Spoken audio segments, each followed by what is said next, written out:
میں نے کہا نہیں، میں نے کبھی کسی مریض کو تجربہ بنانے کی کوشش نہیں کی. اس کا علاج اس لیے نہیں کیا کہ مجھے ایک اچھا تجربہ ہو جائے گا.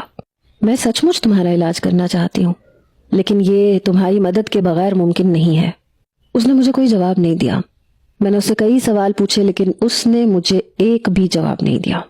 میں 10 بجے تک اپنے فلیٹ پہ چلی گئی.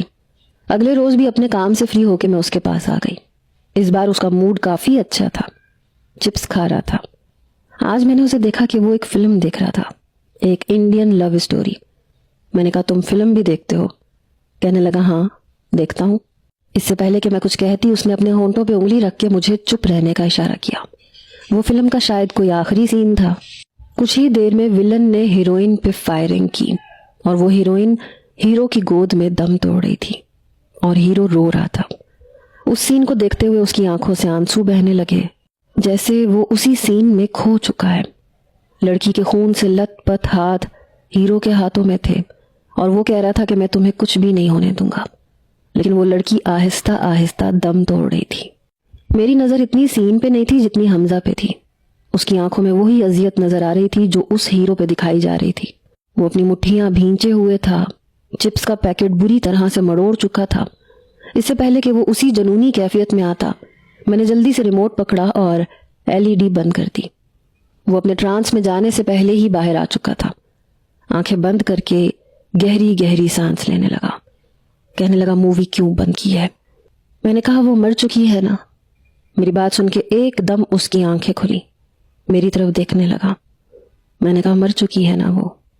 وہ مجھے بے انتہا غصے سے دیکھنے لگا، چلا کے کہنے لگا نہیں مری، یہاں رہتی ہے وہ. اس نے اپنے دل کے مقام پہ انگلی رکھی، اور جو یہاں رہتے ہیں وہ کبھی نہیں مرتے. میں نے ایک ٹھنڈا گلاس پانی کا لیا اور اس کے پاس آ گئی. میں نے کہا یہ پانی پیو. وہ کہنے لگا نہیں پینا. بری طرح سے اس کا سانس پھول رہا تھا. میں نے اس کا ہاتھ اپنے ہاتھ میں پکڑ لیا، پھر گلاس اس کے لبوں سے لگا دیا. وہ مجھے بڑی حیرت سے دیکھ رہا تھا، لیکن پانی ایک گھونٹ میں پی چکا تھا. میں نے کہا بہت تکلیف ہوتی ہے جب کوئی اپنا چلا جائے. کہنے لگا میں تم سے بار بار کہہ رہا ہوں کہ اسے کچھ نہیں ہوا، وہ زندہ ہے.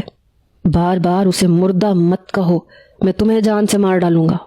میں نے کہا بہت مشکل ہوتا ہے اس بات کو تسلیم کرنا کہ جسے ہم نے جان سے زیادہ چاہا اب وہ نہیں رہا، لیکن حقیقت کو تسلیم کرنا پڑتا ہے. تم بس حقیقت کو تسلیم نہیں کر رہا. وہ کہنے لگا اے لڑکی دفع ہو جا یہاں سے. وہ بہت غصے میں تھا. وہ یہاں رہتی ہے، یہاں سے کہیں نہیں جا سکتی، وہ مر نہیں سکتی. پھر میں نے دیکھا کہ وہ بے حد بے چین ہوا، اپنے بازوؤں کو سہلا رہا تھا. پھر کہنے لگا نرس کو بلاؤ، اسے کہو مجھے نیند کا انجیکشن دے دے، میں سونا چاہتا ہوں، مجھے گھبراہٹ ہو رہی ہے. اس کے چہرے سے بھی لگ رہا تھا کہ وہ بے چین ہو رہا تھا. میں نے کہا کوئی میڈیسن نہیں ملے گی تمہیں. اس کا سانس بری طرح سے پھولنے لگا. وہ بار بار اپنے بازوؤں کو زور زور سے سہلا رہا تھا، کبھی اپنا سر پکڑ رہا تھا. کہنے لگا مجھے نیند کی میڈیسن چاہیے، جاؤ نرس سے بولو مجھے ٹیکا لگا ہے، کچھ بھی کرے، میں سونا چاہتا ہوں. میں نے کہا آج تمہیں میڈیسن نہیں ملے گی. وہ مجھے غصے سے دیکھنے لگا. کہنے لگا کیوں نہیں ملے گی؟ میں نے کہا حقیقت کو قبول کرو. یہ کہہ کے میں کمرے سے باہر جانے سے پہلے نرس کو پکار چکی تھی. وہ میرے پاس آ گئی. میں نے کہا اسے میڈیسن اور انجیکشن کچھ بھی نہیں لگانا، چاہے یہ روئے چلائے کچھ بھی کرے، بس اس کے کمرے کا دروازہ بند رہنے دینا. یہ سن کے وہ کہنے لگا اے لڑکی تم کون ہوتی ہو میرے معاملات میں دخل اندازی دینے والی؟ دیکھو مجھ سے پنگا مت لو. میں نے کوئی جواب نہیں دیا، اس کے کمرے کا دروازہ بند کر دیا. میں نے کہا کہ اسے میڈیسن اور انجیکشن دینے کی ضرورت نہیں ہے. اس رات میں اپنے فلیٹ میں نہیں گئی، اپنے OPD روم میں ہی بیٹھی رہی. اس کے چیخنے چلانے کی آوازیں آ رہی تھیں.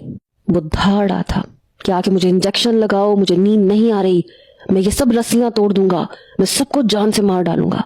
لیکن کوئی بھی اس کے کمرے میں نہیں گیا. آدھی رات تک اس کی آوازیں آتی رہیں اور پھر وہ آوازیں بند ہو گئیں. میں اپنے OPD روم میں ریوالونگ چیئر پہ ٹیک لگائے سو چکی تھی. صبح میری آنکھ 7 بجے کھلی. میں اٹھ کے اس کے کمرے کے پاس گئی، ہلکا سا دروازہ کھولا. تکیا زمین پہ گرا ہوا تھا. کمرے کی سائڈ ٹیبل پہ رکھی چیزیں زمین پہ گری ہوئی تھیں. جہاں تک اس کی پہنچ تھی اس نے وہ سب چیزیں زمین پہ پھینکی ہوئی تھیں. سامنے LED پہ ہلکی سی دراڑ پڑی ہوئی تھی. شاید اس نے زور سے ریموٹ مارا تھا. LED توڑنے کی کوشش کی تھی لیکن وہ ٹوٹی نہیں تھی. لیکن اب وہ بے حال ہو کے سو چکا تھا. میں نے زمین سے لحاف اٹھایا اور اس پر اوڑھ کے باہر چلی گئی۔ 12 بجے جب میں اس کے کمرے میں گئی تو وہ بیٹھ